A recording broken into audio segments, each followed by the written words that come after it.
जंगल में आधी रात हो चुकी थी। गहरे काले बादल जोरों शोर के साथ गरज रहे थे और खूब बारिश बरसा रहे थे। उस बारिश के मौसम में एक घर में दिया जल रहा था और उस दिए की रोशनी में रानू चिड़िया की बेटी गुड़िया पढ़ रही थी। गुड़िया वकील बनने जा रही थी। उसका कल वकालत का एग्जाम था, इसलिए वो रात को भी खूब दिल लगाकर पढ़ रही थी। अचानक एक तेज हवा का झोंका आता है और मेज पर पड़ा दिया नीचे गिरकर टूट जाता है। रानू चिड़िया जो पहले ही बीमार थी और बहुत मुश्किल से सोई थी, दिए के गिरने की आवाज के साथ ही उठकर बैठ जाती है। बेटी गुड़िया, ये आवाज कहाँ से आई है? मम्मा, वो दिया हवा से नीचे गिर गया है, आप लेट जाए। बेटी गुड़िया, अब रात ज्यादा हो गई है, आप ही सो जाओ।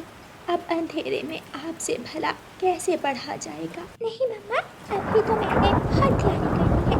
मैं कालू अंकल के घर जा रही हूँ। उनके घर तो बिजली वाला घर है, मैं वहाँ पढ़ लूँगी। अच्छा ठीक है, ध्यान से जाना। गुड़िया छाता उठाती है और कौवों के घर की तरफ जाती है। वो दरवाजे पर दस्तक देती है। गोरी दरवाजा खोलती है। गुड़िया, तुम इतनी बारिश में इस वक्त यहाँ क्या कर रही हो? और आंटी, मुझे जग्गू से मिलना है। गुड़िया कौवों के घर के अंदर जाती है। जग्गू भाई, मेरा कल वकालत का पेपर है। मैं आपके घर का बल्ब जलाकर अपना पेपर तैयार कर लूँ। मेरे घर का दिया टूट गया है। आसी गोरी कभी खड़ी थी। अच्छा, अब तुम्हारी खातिर हम अपना बल्ब जलाएं, अपनी बिजली जाया करें? आराम से हम सोए हुए थे, एक तो आकर हमारी नींद खराब कर दी और ऊपर से अपनी किताबें उठा कर ले आई हो। जग्गू भाई, आप अपनी मम्मा को समझाओ, मैं दिन में पढ़ूंगी, आप सबको तंग नहीं करूंगी। मेरी मम्मा बिल्कुल ठीक कह रही हैं, निकल जाओ यहाँ से। आई बड़ी प्रोफेसर, तुमने कौन सा वकील लग ही जाना है पढ़ लिख कर। जग्गू भाई प्लीज, मुझे पढ़ने दे दो। निकल जाओ यहाँ से, वरना तुम्हारी किताबें फाड़ दूंगा। गुड़िया बेचारी डर जाती है और वहाँ से भाग जाती है। मम्मा मम्मा, देखना अब उस गुड़िया से नहीं पढ़ा जाएगा और ये कल फेल हो जाएगी। और फिर मैं जाकर उस छोटी चिड़िया का मजाक उड़ाऊंगी। दोनों माँ बेटा हंसने लग जाते हैं। क्या हुआ गुड़िया बेटी? मम्मा, गोरी आंटी ने मुझे घर से भगा दिया। आप ऐसे करो, कबूतर अंकल के घर चली जाओ, वहाँ आप आराम से पढ़ सकती हो। गुड़िया फिर से छाता उठाती है और कबूतर के घर की तरफ जाती है। जब गुड़िया कबूतर के घर पहुँचती है तो कबूतर के घर ताला लगा हुआ था। अब मैं कैसे पढ़ूं? मेरा सारा समय तो यहाँ से वहाँ जाने में जाया हो रहा है। गुड़िया बेचारी उदास होकर वापस घर आ जाती है। मम्मा, कबूतर अंकल के घर को ताला लगा हुआ है, अब मैं क्या करूं? मैं कैसे पढ़ूं? गुड़िया बेटी, परेशान मत हो, अब एक ही हल है। आपको इंसानों की बस्ती में जाना होगा, वहाँ किसान की पत्नी रहती है। आप वहाँ जाकर मेरा बताना, वो आपकी मदद ज़रूर करेगी। मम्मा, आप मुझे रास्ता बता दें, फिर मैं चली जाती हूँ। अभी मेरा बहुत पढ़ने वाला है। रानू चिड़िया गुड़िया को रास्ता बताती है और गुड़िया अपनी मम्मा के बताए हुए रास्ते से उड़ती हुई इंसानों की बस्ती की तरफ चली जाती है। गुड़िया किसान के घर के बाहर एक पेड़ पर जाकर बैठ जाती है और रोने लग जाती है। अब अगर किसान की पत्नी ने भी मेरी मदद ना की तो मैं क्या करूं? किसान की पत्नी और उसका बेटा मुन्ना खिड़की पर खड़े थे। मुन्ना खिड़की से छोटी सी चिड़िया को रोते हुए देखता है। मम्मा, वो देखो, एक चिड़िया पेड़ पर बैठी रो रही है। बेटा चलो उससे जाकर पूछते हैं। किसान की पत्नी और उसका बेटा घर से निकलते हैं और उस छोटी चिड़िया के पास जाते हैं। छोटी चिड़िया, आप कौन हो और कहाँ से आई हो? मेरा नाम गुड़िया है, मैं रानू चिड़िया की बेटी हूँ। अच्छा, आप रानू चिड़िया की बेटी हो? घर आओ जल्दी, यहाँ बारिश में आपको ठंड लग जाएगी। किसान की पत्नी गुड़िया को अपने घर ले जाती है और उसे मकई का भुट्टा खाने को देती है। गुड़िया मकई का भुट्टा खाती है। माँ जी, मेरा कल वकालत का पेपर है। मैं गोरी आंटी के घर गई, लेकिन उन्होंने मेरी मदद नहीं की। आप मुझे दिया दे दें, मैं अपने घर जाकर उसे जलाकर अपने पेपर की तैयारी कर लूँगी। छोटी चिड़िया, मेरे पास दिया तो नहीं है, ये एक लालटेन है। आप ऐसा करो, यहीं बैठकर अपने पेपर की तैयारी कर लो। इतनी बारिश है, आपको वापस उड़ने में मुश्किल होगी और ये दाना मैं आपके पास रख देती हूँ। जब आपको भूख लगे तो खा लेना। माँ जी, एक बात पूछूं? हाँ हाँ, पूछो। आप मेरे साथ इतना अच्छा व्यवहार क्यों कर रही हो? एक तो मैं रात को आई और आपकी नींद भी खराब की। छोटी चिड़िया, आपकी माँ रानू चिड़िया का मुझ पर बहुत बड़ा एहसान है। एक बार मैं और मेरा पति अपने खेत में काम करने गए थे। हमारा मुन्ना आंगन में चारपाई पर बैठा था। पता नहीं कहाँ से एक सांप आ गया और चारपाई पर आकर बैठ गया। वो सांप तो मेरे मुन्ने को डसने वाला था कि तुम्हारी माँ रानू चिड़िया वहाँ आ जाती है और लाठी से उस सांप को मारना शुरू कर देती है। जब हम दोनों वहाँ पहुँचते हैं तो देखते हैं कि रानू चिड़िया उस सांप को मारकर चारपाई से उठाकर दूर फेंक देती है। हमारा मुन्ना हमें सारी बात बता देता है। तब मैंने आपकी माँ को कहा था कि अगर कभी जीवन में मौका मिला तो मैं उसके एहसान का बदला ज़रूर दूंगी। चलो बेटी, अब आप दिल लगाकर अपना पढ़ो। किसान की पत्नी वहाँ से जाती है और वापस जाकर अपनी चारपाई पर लेट जाती है। मुन्ना वहीं गुड़िया के पास बैठ जाता है। गुड़िया, मैं यहीं आपके पास बैठ जाता हूँ, आप अपना पढ़ लो। गुड़िया अपना पढ़ना शुरू करती है। जब उसे भूख लगती तो वो दाना खा लेती और मुन्ने से बातें भी कर लेती। सुबह के करीब दोनों की आंख लग जाती है। किसान की पत्नी उठकर आती है और गुड़िया को जगाती है। छोटी चिड़िया, जल्दी उठो, आपका आज पेपर है। गुड़िया उठती है। वो समय देखती है। अभी पेपर देने में कुछ टाइम बाकी था। वो किसान की पत्नी को धन्यवाद कहती है और अपनी किताबें उठाकर अपने घर की तरफ जाती है। गुड़िया अपने घर पहुंच जाती है। मम्मा, मैं अपना एग्जाम देने जा रही हूँ। गुड़िया बेटी, कुछ खा कर जाओ, ऐसे भूखे पेट पेपर देने नहीं जाते। अम्मा, मैं आकर खा लूंगी, समय नहीं है मेरे पास। गुड़िया अपनी किताब और पेंसिलें उठाती है और पेपर देने चली जाती है। थोड़ी देर में गुड़िया का पेपर हो जाता है और गुड़िया पेपर देकर खुशी खुशी अपने घर आ जाती है। गुड़िया बेटी, पेपर कैसा हुआ? मम्मा, मेरा पेपर बहुत अच्छा हुआ। मैंने सारे सवाल हल किए। दूसरी या तीसरी पोजीशन तो मेरी जरूर आएगी। मुझे पूरा विश्वास है मेरी बेटी मेरा नाम जरूर रोशन करेगी। कुछ दिनों बाद गुड़िया का रिजल्ट आ जाता है। मम्मा, टीवी लगाए, आज मेरा रिजल्ट है। टीवी पर न्यूज आती है। 2 दिन पहले वकालत का पेपर हुआ था और आज पक्षियों का रिजल्ट आया है। पोजीशन होल्डर की लिस्ट जारी कर दी गई है और जिस पक्षी ने पहली पोजीशन ली है उसका नाम है गुड़िया चिड़िया। ये खबर सुनते ही रानू चिड़िया की आंखों में आंसू आ जाते हैं और वो अपनी बेटी को अपने गले से लगाती है।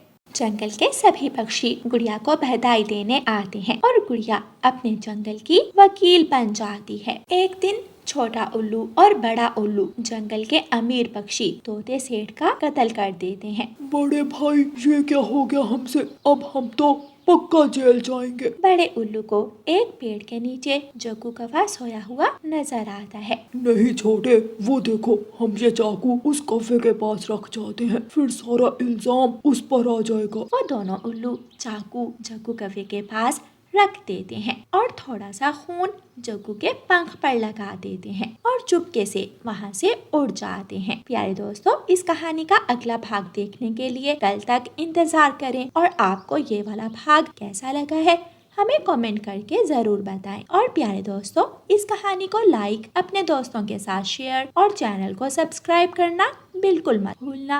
आपका धन्यवाद। गौरी कव्वी ने अभी अभी एक अंडा दिया था, जिसकी वजह से वो ज्यादा समय अब अपने घोंसले में ही रहती थी। सिर्फ वही थी जो अंडे की रखवाली करती थी।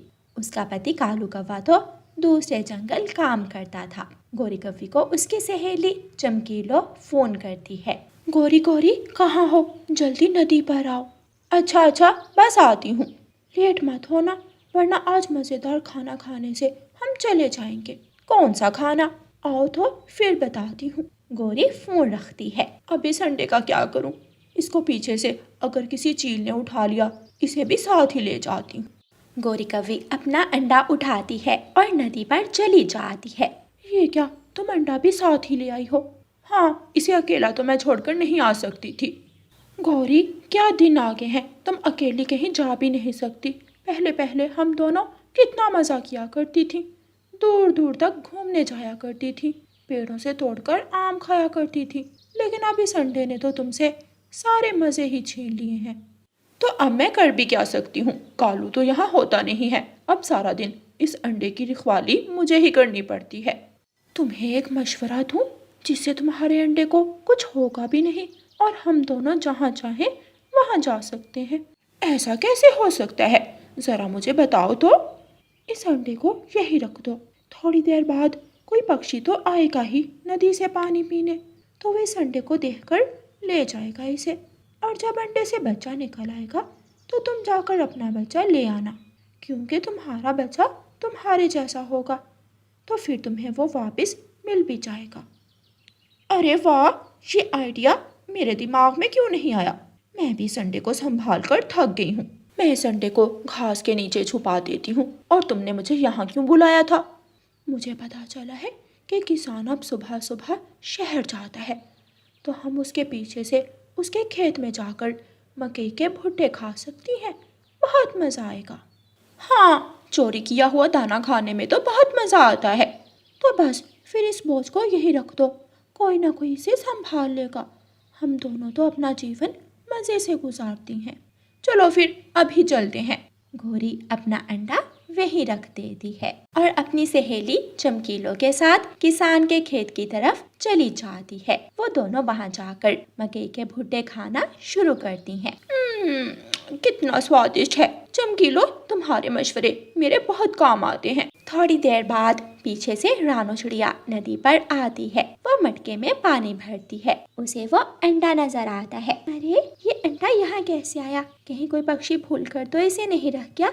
मैं इसे ले जाती हूँ और सुबह जिस पक्षी का होगा उसे दे आऊंगी। इसकी माँ तो चिंता कर रही होगी। रानो वो अंडा उठाती है और अपने साथ ले जाती है। दूसरी तरफ चमकीलो और गौरी खूब मजे करती हैं। वो दोनों मेले पर जाती हैं। चमकीलो, चलो उस बड़े झूले में बैठते हैं, कितने दिनों बाद आज मैं झूला लूंगी। वो दोनों झूला झूलती हैं। चलो गौरी सहेली, चना चाट खाती हैं और फिर इस मिठाई वाले से मिठाई लेकर खाएंगे, कितने दिन हो गए मिठाई खाए हुए। वो दोनों खूब मजा करती हैं। और फिर जब शाम को घर जाने लगती हैं तो गौरी कहती है, चमकीलो रुको, मैं देखाऊं कि नदी पर अंडा है या नहीं। वो दोनों नदी पर जाती हैं। नदी पर अंडा नहीं था। अब तुम मजे करो, अंडा दूसरा पक्षी संभालेगा और फल तुम खाओगी। दोनों अपने अपने घर चली जाती हैं। अगले दिन रानो चिड़िया अंडे को साथ लेकर अपने घर से निकलती है। वो तोते के घर जाती है। तोते भैया, मुझे ये अंडा नदी पर मिला है, कहीं ये आपका तो नहीं? नहीं रानो, मेरा तो नहीं है ये अंडा, मेरा अंडा तो घोंसले में है। फिर रानो चिड़िया कबूतर के पास जाती है और उसे भी यही पूछती है। नहीं चिड़िया रानी, तुम किसी और से जाकर पूछाओ। रानो चिड़िया दूसरे पक्षियों के पास भी जाती है। आखिर में रानो चिड़िया गौरी कवि के पास जाती है। गौरी, ये अंडा मुझे मिला जब मैं नदी पर पानी लेने गई थी, ये तुम्हारा तो नहीं है? नहीं नहीं, मैंने इस बार कोई अंडा नहीं दिया। अगर तुम्हें इस अंडे की माँ का नहीं पता लगा तो तुम ही इसको पाल लो, अच्छे से इस अंडे की रखवाली करती रहना। रानो चिड़िया अपने घर चली जाती है। गौरी ठीक ही कह रही है, ये अंडा इस जंगल का नहीं है, मैं ही इसे पाल लेती हूँ। फिर रानो चिड़िया उस अंडे की अच्छे से रखवाली करती है और उसको गरमाइश देती है। इसी तरह दिन गुजरते रहे। गौरी कवि अपनी दोस्त चमकीलो के साथ हर रोज किसी न किसी नई जगह जाती, वहाँ से चोरी की चीजें खाती। उसे अपने अंडे की जरा भी चिंता नहीं थी। जबकि दूसरी तरफ रानो चिड़िया उस अंडे को अपने अंडे की तरह गरमाइश देती है, उसकी खूब रखवाली करती है। कुछ दिनों बाद शाम के समय वो अंडा फूटता है और उस अंडे में से एक छोटा सा कौवे का बच्चा निकलता है। वो बच्चा रानो चिड़िया को ही अपनी माँ समझता है और उसके गले लग जाता है। प्यारे बच्चे, मुझे पता है आपको भूख लगी होगी, ये मीठा फल खाओ। बच्चा वो मीठा फल खाने लग जाता है और फिर रानो चिड़िया के गले लगकर सो जाता है। दूसरी तरफ गौरी कवि अंडा फूटने के दिन गिन रही थी। अब तक तो मेरा अंडा फूट गया होगा, जल्दी से जाकर मैं बच्चे को चिड़िया से ले आती हूँ, कहीं वो उसे ही अपनी माँ न समझ ले। गौरी कवि अपने घर से निकलती है और रानो चिड़िया के घर जाती है। वो दरवाजे पर दस्तक देती है। रानो चिड़िया दरवाजा खोलती है। चिड़िया, क्या अंडे से बच्चा निकल आया? हाँ, छोटा सा कौवे का बच्चा निकला है। अच्छा, दिखाओ मुझे। रानो चिड़िया गौरी कवि को घर के अंदर ले जाती है। मेरा बच्चा तो बहुत प्यारा है, चलो अब मेरे बच्चे को मुझे वापस कर दो। लेकिन ये तो तुम्हारा नहीं है। ये मेरा बच्चा है, मैंने तो इसलिए इसे नदी पर छोड़ दिया था क्योंकि मैं इस अंडे की रखवाली नहीं कर सकती थी। रानो, अब मेरा बच्चा मुझे वापस दे दो। हरगिज़ नहीं, तुम्हें शर्म नहीं आई? अपने ही अंडे को खुद पर बोझ समझ रही थी। मुझे ज्यादा भाषण मत दो, अगर मेरा बच्चा मुझे नहीं दिया तो मैं सबको बताऊंगी कि तुमने मेरा बच्चा अगवा कर लिया है। इतना बड़ा इल्जाम मुझ पर लगाने की जरूरत नहीं, तुम ले जाओ इस बच्चे को। गौरी कवि बच्चे को उठाकर अपने घर ले जाती है। अगले दिन जब बच्चा उठता है तो वो रानो चिड़िया की जगह गौरी कवि को देखकर रोने लग जाता है। मुझे अपनी मम्मा पास जाना है। मेरे बच्चे, मैं ही तुम्हारी माँ हूँ, देखो तुम मेरे जैसे दिखते हो, लो ये दाना खा लो। लेकिन बच्चा तो गौरी की एक नहीं सुनता, वो रोता ही रहता है। गौरी कवि बच्चे को बहुत समझाती है, लेकिन वो बच्चा तो रानो चिड़िया को ही अपनी माँ समझ चुका था। वो जिद करता है और बहुत रोता है। आखिर तंग आकर गौरी कवि उस बच्चे को वापस रानो चिड़िया के पास छोड़ देती है। रानो चिड़िया को देखकर बच्चा चुप हो जाता है और रानो चिड़िया के गले लग जाता है। गौरी, बच्चे प्यार के भूखे होते हैं। जो प्यार और रखवाली तुम अंडे को नहीं दे सकी, वो मैंने दी है, इसलिए अब ये बच्चा मुझसे प्यार करता है। इस तरह गौरी कवि का बच्चा रानो चिड़िया के साथ ही रहता है। प्यारे दोस्तों, इस कहानी को लाइक, अपने दोस्तों के साथ शेयर और चैनल को सब्सक्राइब करना बिल्कुल मत भूलना। आपका धन्यवाद। कुकू और गुड़िया बेटी, आप घर में ही रहना, मैं आपके लिए नदी से पानी लेकर आती हूँ। मम्मा, मैं तो उड़ सकता हूँ, मुझे भी साथ ले जाएं। मैं भी जाऊंगी, मुझे भी उड़ना आ गया है। नहीं गुड़िया बेटी, आपको अभी अच्छे से उड़ना नहीं आता, और कुकू आप घर में छोटी बहन का ध्यान रखोगे। ऐसा कहते हुए मम्मा चिड़िया नदी पर चली जाती है। मम्मा चिड़िया के बाहर जाते ही दोनों बहन भाई में लड़ाई शुरू हो जाती है। मैं तुमसे अच्छा उड़ सकता हूँ, ऐसा कहते हुए कुकू घर के अंदर ही इधर उधर उड़ने लगता है। ऐसे पंख हिला रहे हो जैसे कौवा उड़ रहा हो, मैं तुमसे अच्छा उड़ सकती हूँ। फिर गुड़िया भी उड़ने की कोशिश करती है, मगर कुकू अपनी बहन को पीछे से धक्का दे देता है। गुड़िया नीचे गिर जाती है और उसके पाँव पर चोट लग जाती है। गिर गई, गुड़िया गिर गई। तुमने मुझे धक्का दिया है, मैं मम्मा को बताऊंगी, तुम बुरे हो, तुम जलते हो मुझसे। जब मैं ठीक से उड़ना सीख लूंगी तो मैं मीठे मीठे फल लाया करूंगी और तुम्हारे सामने बैठकर खाया करूंगी। बोल तो ऐसे रही हो जैसे मुझे उड़ना ही नहीं आता।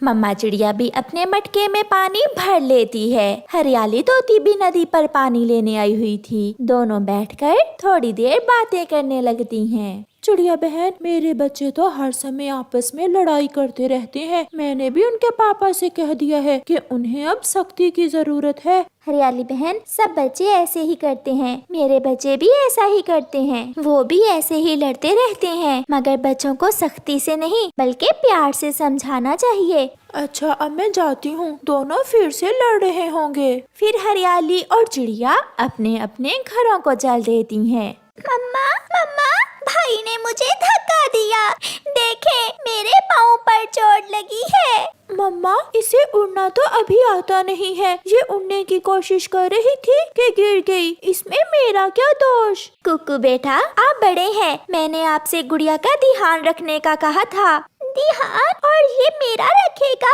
ये तो मुझे उड़ता हुआ देख ही नहीं सकता, बंदर कहेगा। तुमने मुझे बंदर कहा? मैं छोड़ूंगा नहीं तुम्हें। अच्छा बच्चों, अब बस भी करो, ऐसा ना हो कि मुझे गुस्सा आ जाए। फिर दोनों बच्चे चुप करके बैठ जाते हैं। दूसरे दिन मम्मा चिड़िया अपने बच्चों से कहती है, मैं दाना लेने जा रही हूँ, आज मुझे दूसरे जंगल जाना होगा और मेरे पीछे से कोई लड़ाई नहीं करनी। जिसने आज लड़ाई की मैं उसे काले जंगल में छोड़ आऊंगी। फिर तो कुकू आज काले जंगल में ही जाएगा।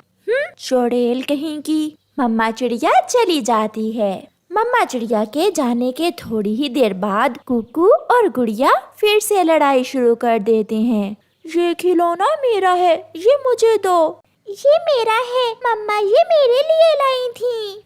मेरा है, ये मेरा है। ऐसा कहते हुए कुकू गुड़िया से खिलौना छीनकर खिड़की से बाहर फेंक देता है। तुमने मेरा खिलौना बाहर फेंक दिया, मैं बताऊंगी मम्मा को, तुम बहुत गंदे हो।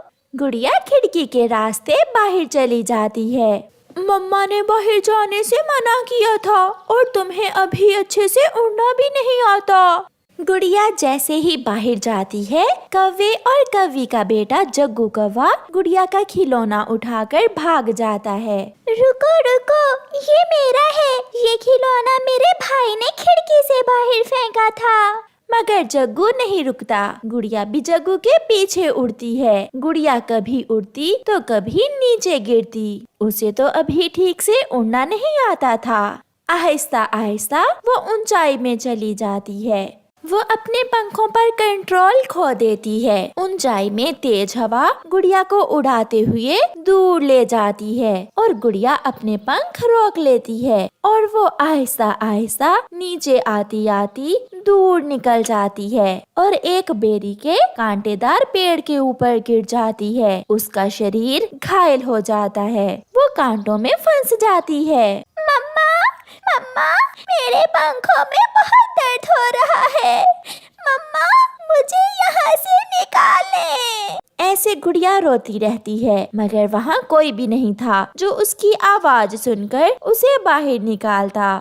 शाम होने से पहले ही मम्मा चिड़िया भी घर लौट आती है। अपनी बेटी को ना देखकर मम्मा चिड़िया कुकू से पूछती है, कुकू बेटा, गुड़िया कहाँ है? मम्मा, मैंने उसे बहुत रोका था, मगर वो अपना खिलौना उठाने घर से बाहर चली गई और अब तक लौट कर नहीं आई। ये सुनकर मम्मा चिड़िया रोने लग जाती है। तुमने जरूर गुड़िया का खिलौना बाहर फेंका होगा। वो तो बहुत छोटी है।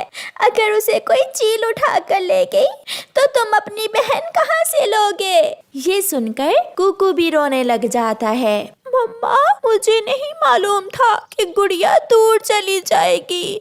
मम्मा, चले हम गुड़िया बहन को ढूंढने जाते हैं। नहीं, आप घर में ही रहें, मैं जाती हूँ। फिर मम्मा चिड़िया घबराई हुई घर से निकलती है। हरियाली बहन, मेरी गुड़िया कहीं चली गई है। वो आपके घर में तो नहीं है? नहीं नहीं चिड़िया, गुड़िया यहाँ तो नहीं आई। मेरे बच्चे तो घर में ही हैं। ना जाने कहाँ होगी मेरी बच्ची। उसे अभी ठीक से उड़ना भी नहीं आता। चिड़िया, पहाड़ों पर बड़ी चील भी रहती है। कहीं वो चील तो गुड़िया को उठा कर नहीं ले गई? मुझे भी यही डर है। मैं अभी पहाड़ों पर जाती हूँ। फिर मम्मा चिड़िया पहाड़ों की तरफ जाती है। दूर से ही मम्मा चिड़िया छुप कर देखती है। चील और उसका बेटा पहाड़ों पर बैठे हुए दाना खा रहे थे। ये देखकर चिड़िया को तसल्ली होती है। शुक्र है ये चील तो मेरी बेटी को उठा कर नहीं लाई। अब मुझे नदी पर जाना होगा। हो सकता है गुड़िया खेलने नदी पर चली गई हो। फिर मम्मा चिड़िया नदी पर चली जाती है। नदी पर जग्गू कौवा अपने मम्मा गौरी कौवी के साथ बैठा हुआ था। उसके पास वही खिलौना था जो मम्मा चिड़िया ने अपनी बेटी गुड़िया को लेकर दिया था। जग्गू बेटा, ये खिलौना आपने कहाँ से लिया है? लेना कहाँ से है? ये मैंने अपने बेटे को मेले से लेकर दिया था। हाँ हाँ आंटी चिड़िया, मैंने ये खिलौना गुड़िया से तो नहीं छीना। जग्गू बेटा, सच सच बता दो, मेरी बेटी कहाँ है? मुझे क्या मालूम, मैं तो उसका खिलौना छीनकर सागर की तरफ भागा था, फिर वो गिर गई। चुप चुप कर जाओ पागल कहीं का। मम्मा चिड़िया जल्दी से वहाँ से उड़ती है और सागर की तरफ जाती है। गुड़िया, गुड़िया बेटी, कहाँ हो? आप कहाँ हो? ऐसे अपनी बेटी को आवाज देती हुई मम्मा चिड़िया उड़ती हुई जा रही थी। गुड़िया भी अपनी मम्मा की आवाज सुन लेती है। मम्मा, मम्मा, मैं यहाँ हूँ। मैं बेरी के पेड़ में फंसी हुई हूँ। मैं यहाँ हूँ। अपनी बेटी की आवाज सुनकर जल्दी से मम्मा चिड़िया वहाँ आती है। मेरी बेटी, मैं आ गई हूँ। चुप कर जाओ गुड़िया बेटी। फिर मम्मा चिड़िया कांटे हटाकर अपनी बेटी को बाहर निकालती है। कुकू ने, मम्मा, कुकू ने मेरा खिलौना घर से बाहर फेंक दिया था। मैं लेने गई तो मेरा खिलौना जग्गू कौवा उठाकर भाग गया। मैं उसे पकड़ने के लिए। अच्छा ठीक है बेटी, आपका भाई घर में अकेला है, जल्दी चलो। फिर मम्मा चिड़िया गुड़िया को अपने ऊपर बिठाकर वापस होती है। अपनी बहन को खून में लथपथ देखकर कुकू जोरों से रोने लग जाता है। गुड़िया मेरी बहन, आपको क्या हुआ? ये सब मेरी वजह से हुआ है। मैं नहीं बोलती आपसे। फिर मम्मा चिड़िया गुड़िया के पंख पर पट्टी बांध देती है। गुड़िया बहन, प्लीज मुझे माफ कर दो। मैं फिर कभी आपसे लड़ाई नहीं करूँगा। पहले खुद को 5 बार बंदर कहो। बंदर बंदर बंदर, मैं बंदर हूँ। और वो बहन भाई एक दूसरे के गले लग जाते हैं। मम्मा चिड़िया ये देखकर बहुत खुश थी और वो सब मीठी नींद सो जाते हैं।